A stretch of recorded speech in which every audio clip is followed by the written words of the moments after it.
so often I see people not willing to make mid-course corrections whose plans then never materialize the way they thought. So to be ultimately successful, you not only need to have the faith plan and the faith strategy, you have to have an ability to make those mid-course corrections. Well, there it is. Nothing ever goes exactly like we planned, right? Does that equal failure? Well, no, of course not. I'm Ken Powell, host of FCCI's Pathway to Purpose podcast, and Dr. Bruce Cook is going to help us understand how to have wisdom and a plan for mid-course corrections. The problem is when somehow we convince ourselves that corrections won't be needed along the way. And if we haven't developed a strategy for how to address needed changes to our plan, well, that's when we might actually experience failure. As Dr. Cook continues to unpack the story of Gideon, we discover that mid-course corrections were necessary for Gideon as well. He followed God's plan, and from a human perspective, it would seem that things didn't go perfectly, as some Mideonites actually escaped during the battle. However, as Bruce will share in this final episode of the Strategic Faith Planning series, sometimes God still has work to do in our hearts, in our attitudes, and in our ability to trust God and ultimately give God the glory for the plans, the work, and the outcomes. Here's Dr. Bruce Cook. Let's open our Bibles to Judges chapter 8. Take a review. Gideon's called. He has a mission statement from the Lord. He has a partnership. My part, God's part. He has a vision and conviction. He has a tangible faith goal to rally the troops, to attack the enemy. And he has a strategy that God has given him that shows how God has preceded him so he can use his limited resources. And now we get to the finale, which is he's successful. What happens is when he executes his strategy, the enemy, the Mideonites, turn on themselves, and in the confusion of the night, they kill each other. All except 15,000. In chapter 8, 15,000 escape. Now, compared to 300 men, that's a pretty good-sized army that's still roaming around in the countryside. So what happened to the faith plan? Well, it takes us to the last element of the faith plan, and that's called making mid-course corrections. I used to think if you had the perfect plan, when you executed, everything worked out fine. But it never does. It never does. You say, well, why you have the plan? The plan gives you direction. The plan gives you a way to focus your energy and effort. But in the execution of real life, there's a need to make mid-course corrections, to tune it. And so often I see people not willing to make mid-course corrections whose plans then never materialize the way they thought. So to be ultimately successful, you not only need to have the faith plan and the faith strategy, you have to have an ability to make those mid-course corrections. So Gideon rallies his leaders and commanders together, and he institutes a plan whereby he goes after the 15,000, because he's got to eliminate from that part of Palestine the influence of the Mideonites to be successful. And he ultimately does that and is successful. I want to talk a little bit about how you make mid-course corrections. And let me share with you 3 aspects of a mid-course correction. The first of all is an attitude of endurance. What if Gideon had come to chapter 8 and said, we almost got it, there's 15,000, but I'm getting tired. I think I'll go home and go back to farming. What would have happened?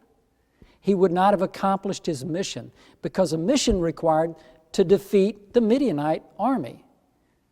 And so, rather than have a frustration and giving up and being weak in the spirit, he has this attitude of endurance. He just keeps going.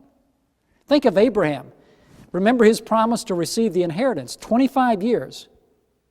And then the Lord reminds him that it wasn't coming through Hagar and Ishmael, it's going to come through Sarah. And you see this attitude of continuing to trust God, to endure. An attitude of endurance, which is critical to working a faith plan. I was sharing with you about working with our governor in the Department of Human Resources, and when I got on the scene, one of the things that happened was that one of our divisions is a division of Family and Children's Services. That means we have to have the protection for children in Georgia. And one of the caseworkers, we have over 2,000 that go out into homes and so forth, had not done a good job, and as a result, a child had died. And the newspapers were picking this up, and there's just a lot of concern. And so we didn't have much time to say, okay, let's sit down in a room and figure out what to do. We had to jump in and make some pretty aggressive changes. And in those changes, we had to start to figure out, is this going to be a long-term fix or a short-term? Is it going to take a long term to fix it? And when we looked at the situation, over 30% of our caseworkers end up leaving. So you got a turnover every year of over 30%. Try that in your business. That's pretty substantial. And then we were having a hard time recruiting new ones because of the pressure in the job. And it was just all kind of problems. And when we got together with the governor's staff, we realized that this had to have a long-term fix. And we put a number of major things in place to develop an accreditation program, to have a career path that people would come and stay, to take them through an intensive training and mentoring, and then to get the universities in Georgia involved so we could hire students out of college that had already been credentialed. And we could get 2 years of their time for a modest stipend while they're in school. So when we held the press conference, and I was asked to comment on this plan, I said, picture it like this. It's like turning the Queen Mary. That when you put the rudder in the water and you put the rudder a certain direction, the ship starts to turn. But how long does it take it to turn? It takes a long time. And some of you may be in business situations or ministry situations where you've got a face strategy and you're putting it in place, but it takes time. The momentum and so forth is such that it's not going to happen overnight. And that means that we have to stick to it, that we have to have this attitude of endurance. Let me illustrate this through an experience that happened to me when I was a freshman in college at Georgia Tech. All freshmen were required to take a course called drown proofing. And the idea in the course was that the professor would put you through various experiences in the water so that it would develop your confidence that whatever you ran into, you would be able to survive. For instance, one exercise was to tie your hands behind your back. You jump into an Olympic-sized pool. You bob down to the deep end. When you got to the deep end, you let out all of your air. You sink to the bottom of the pool, and you pick up a plastic ring in your teeth. You surface and you swim one width of the pool underwater. If you did all of that, you got an A for the exercise. If you didn't make the underwater swim, you got a B. If you didn't get the ring, you got a C. If you didn't get to the deep end, you got a D. Well, you can imagine the difficulty of doing well in this course. I had chemistry and physics all as a freshman. I was having more trouble in this course than I was in the other courses combined. The last exercise in this course was called the underwater swim. And that was where we got at one end of an Olympic-sized pool, and we had to swim 2 lengths of the pool underwater without coming up. The national average of freshmen being able to do that was 6%. At Georgia Tech, it was 60%.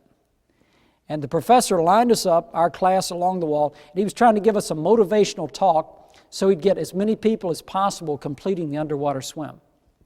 And what he said is this: if everybody completes the swim, I'll give the entire class an A for the course. But he said if one guy messes up, the deal's off. Well, we were all struggling, and I quickly looked at myself in the line, because how would you like to be the one guy that messes up and ruins the A for the entire class? Well, I looked at where I was, and I was about 2/3 of the way down the line. So I figured by the time they got to me, everybody, the pressure would be off. Somebody would have blown it. So the first guy in the line, and the class has always got a hero that's a natural swimmer. He got up, and in the exercise, you had to turn a somersault when you hit the water. So you couldn't get a long dive. And the somersault was to illustrate being in a disoriented, maybe in a car accident where you're in the water. So you do your somersault, and then you start your underwater swim. And the lead guy started off, did it in record time, and we started moving back down the line. Would you believe by the time they got to me, every single guy had completed the swim? And now I was confronted with one of the most difficult decisions of my academic career. Do I try this swim? And my conclusion was, I've not only got to try the swim, but I've got to do it. And even if I die trying, I've got to do it and die, because if I don't, the class will literally kill me. So I get up now, and I'm trying to remember the instructions of the professor. And he said, now what you have to do is hyperventilate, which means get as much of your carbon dioxide out and as much oxygen in as you can take. And he said, when you get lightheaded, you'll know you've got enough, and then you get in the water, do your somersault. So I get up there and I start hyperventilating. So I'm blowing out this carbon dioxide, taking in the oxygen. I'm starting to get lightheaded. And I think this must be it. So I hold my breath, turn my somersault, hit the water, and when I hit the water, I realized I didn't have enough air. And I thought, I've got to come up. But I said, no, if I come up without trying, the class will literally kill me. So I started out on this underwater swim without enough air. I got 2/3 of the way down the length of the pool, and every brain cell was screaming for oxygen. But I remembered the professor walking along before the exercise started, and he pointed to this part of the pool, and he said, when you get this point, your brain's going to tell you can't complete it. You've got to come up for air. And he said, now when you get to this place, don't think about completing the swim. Just ask yourself this question: can I take one more stroke?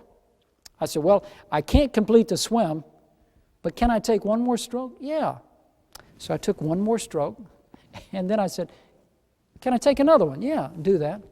And I suddenly got through the barrier, hit the end of the pool, came back and hit the same place. Again, you can't complete it, but can you take one more stroke? I said, yeah, I can do that. And the next thing I knew, I was all the way at the other end of the pool. I'd completed the swim, and probably the longest time anybody had ever taken. But when I surfaced from the water, there was a deathly silence in the room, and the reason was the guy right behind me had done his somersault, and he swam the wrong way, and he hit his head at the near end of the pool, and the deal was off. So I didn't get a good grade in my underwater swimming or in that class, but I got a great experience for what it means to have an attitude of endurance. Now let me ask you something. Have you hit some times in your life when you said, I got to come up. I can't go any further? And have you been frustrated and overwhelmed with the enormity of the task? At that time, you pull away from the task and you simply ask yourself this question: can I take one more stroke? And what you'll find is life is lived in strokes, day by day. And we're simply there with an attitude of endurance. God's called us to do this. We're going to continue until the mission is accomplished. Number 2, evaluate your progress. As we put the rudder in the water to turn around our division of Children and Family Services, I asked the leadership, how do you know when you're doing a good job? We have 159 counties. The counties administer the caseworkers. And you know what the response to me was? Well, we don't know. So we came up with 15 performance indicators that describe the difference between a good office and not so good office. And we set up a system whereby we measure every indicator every month in every county. We also, when our board comes together once a month, everybody has indicators. We posted the indicators on the website because in the past in this department, the tendency was not to tell anybody bad news. We said, let's open the windows, open the doors, let everybody see how we do it. And you know what happened? The districts, the county offices got excited about improving because for the first time they realized what they needed to be doing, and they knew everybody was looking at them, and almost a competitive spirit took place. And we started getting calls, I was later told, that the folks would just, every month, could hardly wait to see the new indicators come out to see if they had progressed. Now that's critical when you're working on a plan, to have a way to evaluate your progress. Because the minute your progress is off track, what should you do? That's when you make a mid-course correction. You don't wait till a year from now and make the change. But as you're evaluating progress, then you do step number 3. And that is to actually make the change. So as we put our Division of Children and Family Services change in place, the governor's office came out with an audit on our mental health services in Georgia. And in this audit, it was horrible. We had nothing going right. And the determination was made, even though we don't have a commissioner, that we needed to terminate the head of this division and start to change it also. And that's exactly what we did. We brought all the leadership together of this division, about 12 around a table. We gave them the audit results, which was the feedback, and we said, let's work together on a plan to fix it. And the most amazing thing happened. Within 30 days, they came back with a plan, and I was involved with them in the planning process, that addressed 85% of all the problems. We took the plan to the governor. The governor was enthusiastic about it. And when I was meeting with the leadership, I said, you all did this pretty quickly. They said, well, we've always known what we should do. It's just nobody gave us a chance to do it. The leadership was involved in pushing us down rather than giving us empowerment and freedom to operate. And the catalyst for this whole change was evaluating the results with an audit and letting that become the motivation for changing a major division. And in your organization, it's the same way. When you keep track of how you're doing on a regular basis, you'll see then opportunities where you need to make the changes. And if you do it the right way, then you'll be able to make those mid-course corrections and ultimately achieve your goal. In conclusion, with a faith plan, there are 3 things that will happen. Number 1, personal growth will be experienced. How do you think, if you interviewed Gideon at the end of this whole exercise, what do you think he would say? Why would he do that? Because this thing was an adventure. 300 men surrounding 135,000. Not sure if it's going to work. God did it. 35,000 escape. And he goes after them. 15,000 escape, and he goes after them. It's an adventure. What do you think happened to his faith muscle in the process? I bet that grew. And it grows in our lives. So personal growth is experienced when you're in a faith plan. James chapter 1 verses 2 and 4 says this, "Consider it pure joy, my brothers, whenever you face trials of many kinds, because you know the testing of your faith develops perseverance. And let perseverance must finish its work so that you may be mature and complete, not lacking in anything." According to this verse, how do we mature as Christians? Through perseverance. And how does perseverance come about? Through testing. And how does testing occur? By getting in on things that God has for you, where He's getting you to trust Him. So personal growth will be experienced. The second thing that happens is illustrated in Nehemiah chapter 6, verse 15. Nehemiah has an essence of faith plan, and he's got to rebuild this wall around Jerusalem. And he goes into this effort. And in chapter 6, verse 15, it reflects on what happens at the end of his venture. It says in verse 15, "So the wall was completed in 53 days." In other words, the goal's reached. In a faith plan, your goal will be reached. But here's a caveat. Not necessarily in your timetable. I always am running ahead of the Lord. My visions, my activities are out here, and I find if I don't watch out, I get frustrated because it didn't happen when I thought it should. Right now, I'm enjoying so much what I'm doing, and this is, to me, a fulfillment of an impression I had 25 years ago out of Matthew 5, to be involved in salt and light. In other words, to be able to influence society with biblical principles. And now we're involved in an opportunity through a business to help reduce teen pregnancies and teen sexual activity. We're involved with the governor to help provide better services to people of Georgia, the least of these. So it's a fulfillment, but it's 25 years from when I first started thinking about it and having a desire. You may find that in your situation, that you have a faith plan, a faith goal, but the variable is the timetable. And that's where you have to leave it up to God. If you stay consistent in the journey, then your goal will be reached. And then the last effect of a faith plan is found in verse 16 of Nehemiah 6. It says, "When all of our enemies heard about this," that is, the wall being completed, all the surrounding nations were afraid and lost their self-confidence because they realized that this work had been done with the help of our God. What happens? God gets the glory. Remember, that's where we started. Our mission in life is to glorify God. That's why we're here on planet Earth. We get involved in a faith plan, we go all the way through it, and it's done in such a way with limited resources that even those watching realize that who was involved in pulling it off? God did it. And that'd be my challenge to me and to each of you, is that in what we do in faith planning, it's done in such a way that God gets the glory. It's not us that gets the glory, but it's God. He did it. And as He gets the glory, we fulfill our purpose and mission in life.